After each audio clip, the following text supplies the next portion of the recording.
Hello and welcome to Family Sociology. Now let's look at your assignment. The assignment is very interesting, and I've had a lot of positive feedback from a number of students who thought it was very good. So here's what we're going to be doing. We're going to be I've put you all into a group, and I've tried to put you all together I tried to put you all together within the same program in the same year as close as I can, to try to make it easier to get connected with one another. So I've basically put together everybody into a group of 4, but there is, I think, a group of 3 and a couple, maybe 5 or 6. So that we'll come back to that in a minute. I just want to remind you that this this assignment is due on the March 28th, but there will be some other things coming up periodically. What you're going to be doing is basically, I've given a lot of resources that will be available for you. I would really recommend that you watch the orientation video, because in that video I'm going to walk you through where things are, and from that you will see where all these resources are for you for this assignment.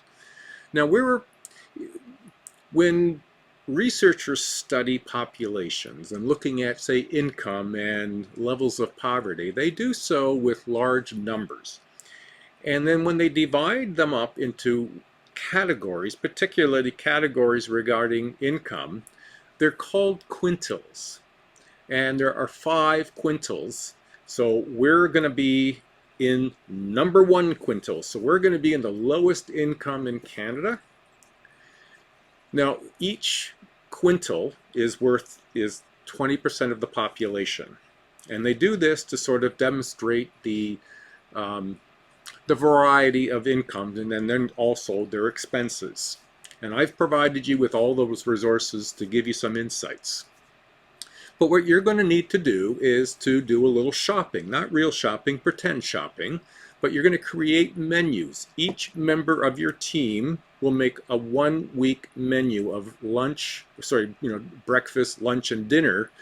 And you're going to do that based on your scenario, your family that you will be working on behalf. In my scenario that I will make available to you, you will be introduced to Bill and Ann and their 2 kids.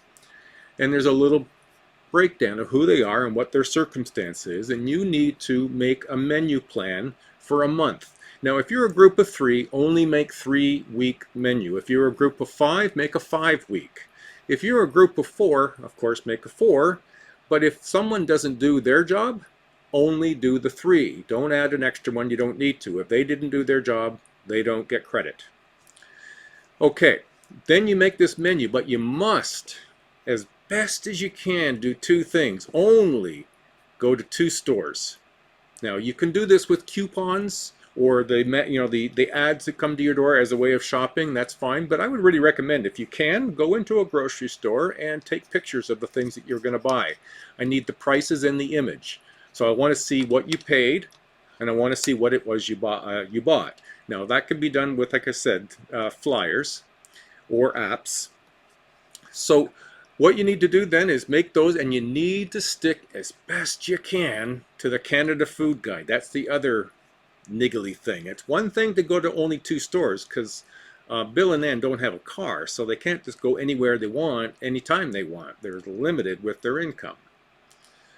And that's basically your assignment. Now, you need to put together, I'm going to come up this way a little bit, you need to put together a group contract. Now, I will be posting that as well in those resources, and in that group contract you indicate who's in your group, when you plan on meeting for the first 2 meetings, and what are the consequences for not completing the assignment. My consequence would be a 0, but if you have a different consequence in mind for whoever may not participate, please add that to your contract and I'll honor it. Now, that has to be done by the 26th of January, so it would require a first meeting and an opportunity just to sort of talk with one another about when your availability is and how to contact one another reliably. On March 4th, I will be sending your group, each group, a crisis And what you need to do with that crisis is not redo your menu plans. Do them first. The crisis is for you to reflect on. Now, if this happened to Bill and Ann, how would this affect their children? How would this affect Bill and Ann? How would this affect their income? How might this affect their future? So there's a lot of things to consider. Okay, and then this has to be all handed in by the 28th. Now, I've also noted here, use the patterns and consequences of poverty documents that I've posted to get some perspective about what implications might it have on the family. And then also consider what implications will maybe not sticking with the Canada's Food Guide have for that family, considering fat, sugar, and salt, which are in the processed foods that a lot of low-income people end up having to purchase. So if we scroll down here, this is basically an overview guide, what needs to be thought about and what needs to be done.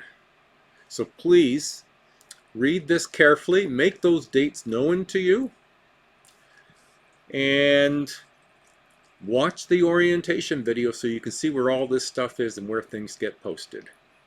Now here is the rubrics.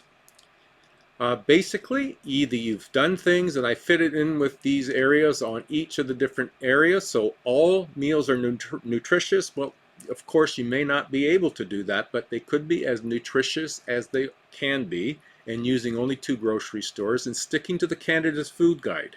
That's really important. The menu, budget decisions, you may find that the budget that you have is very limited and may not be able to substantially feed a family of 4.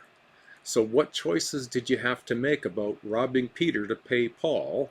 Or what other services might you have used to help you with this assignment? And then there are pictures associated. I need to see the pictures. I want to know what you purchased and what you're counting as a menu item. Then there's the crisis, so you need to give me your thoughts. I would like to see at least a full page, a page and a half of thoughts regarding the crisis. The crisis is going to upheave the family. And then there's a summary, which is basically, what did you think of the assignment? What were the things that you learned going through it, including the access to the crisis, and what might it have been like to be a family like Bill and Ann and their 2 kids? So that's essentially the assignment. You will need to meet, so you can do that either virtually or you can do that individually. And as I hope you can get a glimpse, you're not going to be doing a lot of working together in a group to get this assignment done. A lot of this will be done on your own, but you're going to need to bring things together to hand in. Okay, I hope this has been helpful for you. I look forward to seeing the way that you've sorted this out and the way you make sense of it. What I will do, I haven't done it yet, I will find one of the past, I've got 3 groups that have given me permission to use their assignment as a bit of an exemplar. I'll black some things out because that's their content and I won't expose it to you, but I will show you just how you could organize this assignment. All right, everybody, good luck, and we see you in the content. Bye now.